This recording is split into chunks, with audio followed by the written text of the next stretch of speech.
It's Nolan. Now, before we get started, make sure y'all hitting that like button. Make sure y'all sharing it on your respective platforms. Let somebody know what we're doing today. Now, let's get into the show. Ayy, I ain't trying to compete with nobody. If I really had a problem, y'all niggas know about it. Ayy, come swinging like I'm at the porta potty. How you shout it last red like she had coronavirus. Ayy, book show, you can bet we sold out it. Us hard like a study, you got it. Ayy, walk through where the hoes come jacking those. Nigga niggas hating cause I'm switching up the pocket. Want peace in my section, get the peace for protection. Niggas better freeze while I squeeze and release the ejection. Enemies get rejected. I go where I please with direction. I need the progression.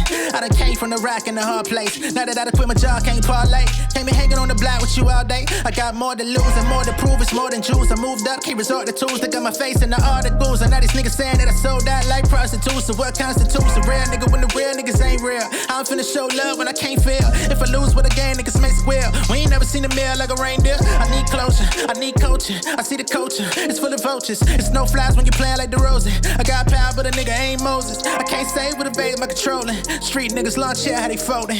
What you done to sacrifice for promotion? I can't move, but I'm going through the motion. They know that I got it, I know that they want it. I know that nothing I got is abundant. I know it's people that think we opponents, but how this shit work, dog, explain the components. I be on the north side now, old man on the porch tied down. Ain't blind to the foresight now. I see this shit coming, see this shit coming. What's going on, beautiful people? It's the kid J Nolan here. Welcome back to another episode of Inside the Industry, your number one source for music, entertainment, commentary, and breakdowns. Hope everybody's doing well out there this Sunday afternoon. In this particular video, we're going to be getting into the biggest hypocrite of 2025. And y'all already know who that is. That is Lawbrey Drake Graham. And, you know, it's very interesting because people have been spreading this for a minute. I just now caught wind of it, or really just had time, because I was really going through the legal documents and stuff like that. And I basically took precedence with that. But today we're going to get into this old diss record. I believe it's somewhere between 2006, 2007 from Drake, where he was battling an artist by the name of Aristo. Right? And in that battle, he actually said to Aristo that you be out here dating 17-year-old girls, right? And this is something that people are bringing up because it's like, yo, how are you suing, you know, UMG and citing Kendrick Lamar's lyrics of calling you a PDF when in your very first rap battle, one of the main parts of your diss record was literally the same play. You pointed out a man who allegedly was dating minors. Not to mention, you dissed that man for that thing, and then a couple years later, you were literally caught on stage kissing 17-year-olds. You literally had at least 5, 6 cities where you did the same act. Niggas caught you on camera in different cities talking about, yeah, the last time I've been seeing nothing but 17-year-olds, man, y'all gonna get me in trouble. But now you're suing over the same shit because you got called a PDF in a rap battle. Biggest hypocrite that we've seen thus far. Fucking shame, all right? Not going to try to spend too much time on this, you know what I'm saying? But for those that haven't heard the record, I'm going to go ahead and play the snippet of the song where he actually disses this guy. We're not going to play the whole song, just the snippet where he makes his claim about this artist, Aristo. And I guess homeboy ended up eventually retiring from rap after this. So I guess, you know, Drake was feeling really good about himself at that time. So this is from a song called Good Riddance. All right? Damage me. You trying to cover up your lies like a canopy and trying to pull 17-year-olds down in Bramley. And we don't got it out for you. We just saying that don't nobody vouch for you. No. Damage me. You trying to cover up your lies like a canopy and trying to pull 17-year-olds down in Bramley. And we don't got it out for you. We just saying that don't nobody vouch for you. No. All right, I had to play it twice in case anybody missed it the first time. Now, this is when Drake was like approximately somewhere between the age of 18 to 20. Okay? When he said this bar to a rapper named Aristo. So you're trying to pull 17-year-olds out in Bramley. We know about it. Then in 2009, he gets caught on stage kissing 17-year-olds after he had already accused a man of doing the same and had already basically said it in a disgusted tone to where he understood the ramifications of what that meant, and then turned around and did the same shit. Now he's suing for being called out for the same shit. I don't understand it. I feel like the more that this lawsuit persists, the more that he continues to push these narratives, the more that him and his legal team submit this paperwork and ask for ridiculous documentation from Interscope, from UMG, from Kendrick Lamar, the more people are just going to put a magnifying glass on the things that he's done in his life, the things that he's tried to move past, the things that he's put money up to try to cover up. It's only going to put a larger microscope on your own actions. You should have walked away from this a long time ago. You should have went into hibernation, chilled out, and came out with some decent music that your fans could have galvanized and got behind without all the extra theatrics, without all the extra mess, without this lawsuit, and without this shameless cash grab that you're trying to attempt with UMG. There's no other way I could say it. But let's go back to that time period, because around that time, I guess him and the Aristo guy were going at it. You know, Drake was doing interviews and was talking about how he was really in the field. And I guess he got jumped or something like that. So let's go back in time and see what Drake had to say when this battle was taking place with Aristo. Shout out to Chillin' with Moni for uncovering this and bringing it to the people's attention. Him bragging about said verse that includes him accusing Aristo of messing with minors. He said his verse was clever. Let's hear what the boy had to say back then. Magnificent. Drake, good night and good luck. Yeah. Aristo, good morning. Yeah. Bishop, Masters, Young Tony, Drake, good riddance. Good. It was good riddance. And Young Tony, by the way, is OVO Hush. You know, the guy who was putting the pen to the sheets behind the scenes on Thank Me Later and Nothing Was the Same. One of the guys, anyway. It was lights out. It was a body. And that's what it was, man. And that's why good riddance. And what happened? Good riddance, right? Bye. And both of the dudes are still there doing what they do, Yeah, which is a beautiful cool, thing. which is great. You know, Yeah. like he's got his single out and you know, he's working the album thing, that's cool. But when it comes to trying to check Drake, it was good riddance, body, and it was over. So yo, there was no rebuttal. There was no. It ended right there. It was good. Like, don't try and check me, man. So and yo, that was my point all along. Like, you know, you do a little track and that's cool, man. And I will. So the guy who says people be out here dragging rap battles literally went on a radio show and gloated about his perceived victory at the time.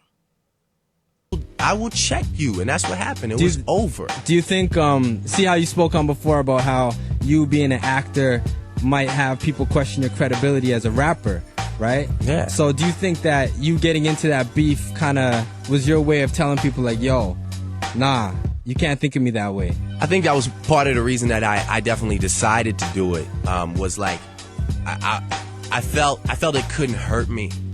It would hurt me if I made a whack song, but I knew that there was just, I mean, what I like to do is when another dude is going to be like, state the obvious, like, okay, Drake, you're on TV and you're cupcake soft, and when I see you outside of this club, you're going to get hit. When I hear that, I'm like, okay, man, you're about to get it. Because, like, I mean, I just, like, I search for clever things. I mean, that's what I pride myself on. My favorite rapper is Fonte, because he just says things that could be said straight, and Hove too. I mean, there's a lot of rappers that do it. They say things that you could say straightforward, but they just find this way to say it that you're like, man, that's how I think of it. I can never verbally communicate it that way, but that's just how I think of it, and I appreciate that in hip hop. So when I saw the situation, I was like, okay, here we got a dude who, you know, it was just an easy target, man. It was like Yeah.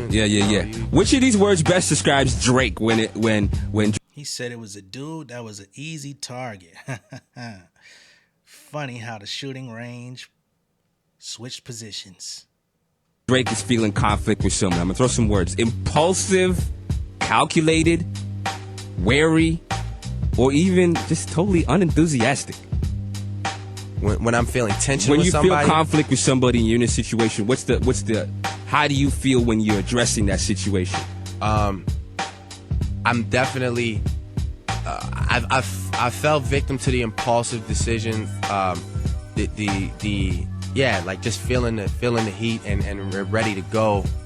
Because rap is something that I'm just confident here, man. I feel good here. You know, I'm not scared. Yeah. I'm not scared, and that's the thing. Like, you know, I wouldn't do that. Like, He wasn't scared back then, but if you read through his lawsuit, he makes it seem like he is shivering me timbers.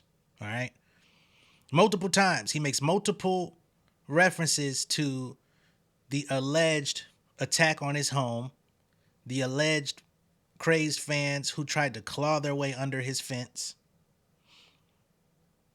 He, in his lawsuit, referenced wop, wop, wop, wop as being a physical threat, simulating the sound of an ass whooping. He referenced the Oakland show being your last stop, originally stating that, you know, he was basically trying to say if we went to Kendrick's hometown, it would be the last stop. They had to edit that because Oakland is not Kendrick's hometown. Wow. They tried to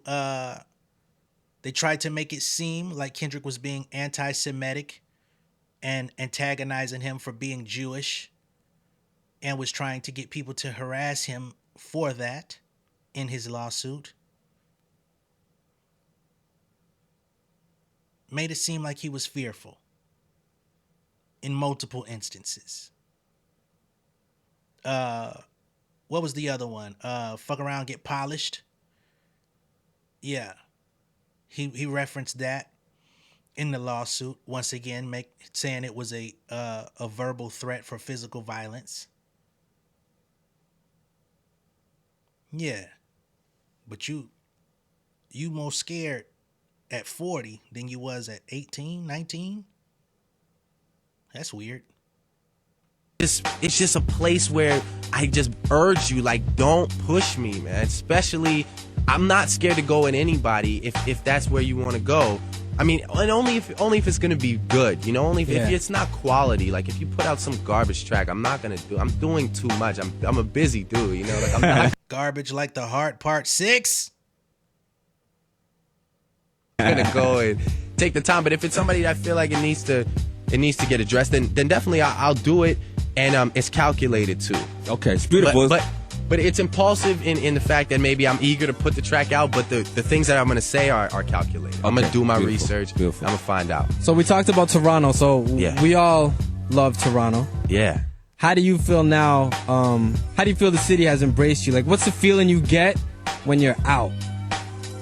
The feeling I get when I'm out is I feel like I feel like the first artist in a long time to get like this 92% love factor. You know, like Break that down.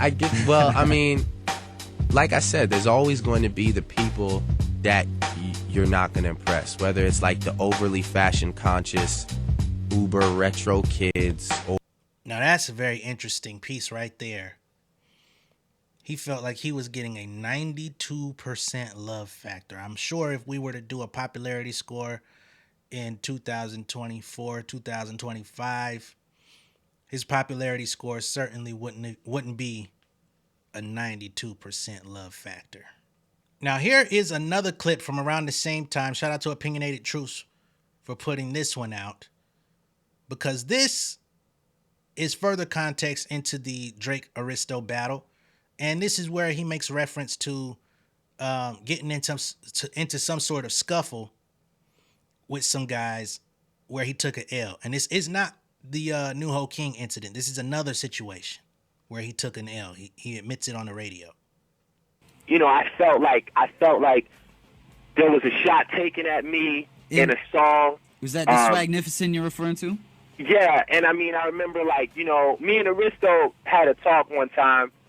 We were going to do a record on a Boy Wonder beat, and he was like, yeah, you know, you sound like Kanye or whatever. He made a comment like I sound like Kanye West or some shit like that. I was like, cool, you know, it was more of a compliment at the time. And then I heard the record, like, sound like Kanye and Joe Budden, and people told me, like, that Do What You Do record was like, oh, that's a Budden flow. You know, I heard that a couple times. So I was like, all right, maybe it's a shot at me, but I never really heard that a couple times. Nigga, you knew you was eating out that nigga Joe Budden scraps. Let's be real, for about 3-4 years, you was Pump It Up Junior. All right? There's no shame in that. Everybody has somebody they look up to and pull cues from. He trying to act like, oh, yeah, you know, I heard that a couple times. You know, people said it. Yeah, nigga, because that's what it was. We acted on it. I was like, whatever.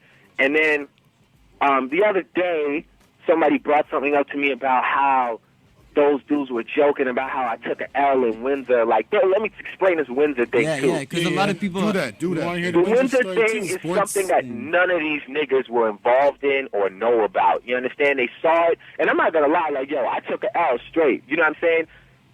It was between me and a dude.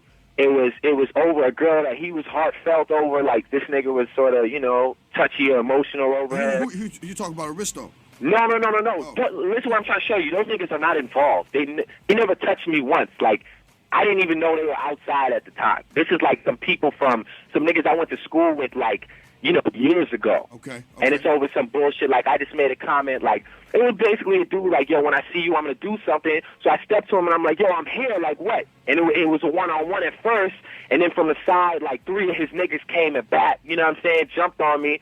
I didn't get hit in my face or nothing like that. They kicked me a couple times, tore my shirt, whatever that was about. And yeah, man, like, I took the L. That's all well and good, man. Like, everybody knows that because we are. Okay. So that's a situation Drake talked about where he was in Windsor and there was some girl that somebody had some extra feelings about. Said that when they see him, he gonna do whatever. He popped out in Windsor, said, I'm here, was good. He said he got into a one-on-one, then he ends up getting jumped, took an L, claims they didn't hit him in the face, but they got him on the ground, ripped his shirt, and kicked him. Okay? Which, hey, niggas take losses. Niggas get beat up. Niggas get jumped on. I'm not saying, you know, anything about that. I just find it very interesting that around the age of 19, 20, we actually see Drake somehow outside, even willing to get into a physical fist fight with another man at this age. But at 40, or near 40, excuse me, he'd rather sue the label over a rap battle. Very interesting. Wow. Funny how the times have changed. We thought Heartbreak Drake was the soft version. Whoever this new guy is something else. Once again, if Homeboy would have just took the high road, walked away, dusted himself off, regrouped, got with his team, figured out, you know, his next move, got with the right producers, got the right team of writers, came up with some good music, moved on with life, didn't continue to feed into it. Every time he pops out something, some sort of comment or some sort of interaction leads him to making reference to the battle. Fairy tales can't take me out. You're going to have to do more than that. He's doing these streams with these Pinocchio niggas following him around and all this crazy shit. He's simulating driving through the city with niggas calling him a bitch, and he talking about he gonna hop out the truck and never hops out the truck. Starts talking in his Mansdem accent and all this stuff. Just put your music out, bruh. Complete your tours, put your music out, and you could have been scot-free. You still would have got laughed at, but a lot of the talk around all of this stuff would have eventually died down. Now it's August of 2025, and we're still talking about all this shit like it just happened yesterday because you refuse to let it go. And you and your little cheerleaders are saying, Y'all are the ones that won't let it go. No, y'all niggas won't let it go. Look at what Dirty Boy is out here doing. Even the DJ that don't spin says, dog, I don't fuck with the lawsuit. I love Drake. That's his words, by the way, before somebody try to clip me up. The DJ that don't spin said he loves Drake, but he hates that lawsuit. It's a damn shame when that nigga got more sense than you do about this situation. But let me know what y'all's thoughts are about all of this, with this old battle between himself and the artist Aristo, where he literally called him out for trying to bag 17-year-olds, basically called that man a PDF back in 2006, 2007. He turned around, got caught kissing 17-year-olds on stage, 2009. Now he's suing for being called a PDF in a rap battle when he did the exact same move to a nigga in his first rap battle. All right, be sure to like and share this video. If this is your first time seeing me on YouTube, go ahead and subscribe to the channel, become an insider. I will catch y'all on the next one. Y'all be good out there. More content on the way. Peace. King of my city and cul-de-sac. Coming out swinging like soldier rag. Leading my people like quarterback. Boy, I study this shit, I'm an almanac. Had to get up and grind. Knowledge is booming, I'm here to apply. Came with the chip and the dip, it just single the mind. We finna do more than survive. I need my check. Spinning the block for the Gouda. We hitting the jeweler to flood out the net. We don't do beef on computers, I'm straight out the sewer. We come when you rest. Niggas be looking perplexed, so keeping my foot on their neck. No map, I trust my gut for the quest. With drama, I'm fully abreast. I was ready for years and they doubted me. All of a sudden they tell me they proud of me. I been dropping these haters like calories. Cross them out, I came back with some batteries. Stand for my honor, but too raw, no corner. Packing the stick with a drummer. Wanna catch my bad, won't fumble. I done came too far to be humble.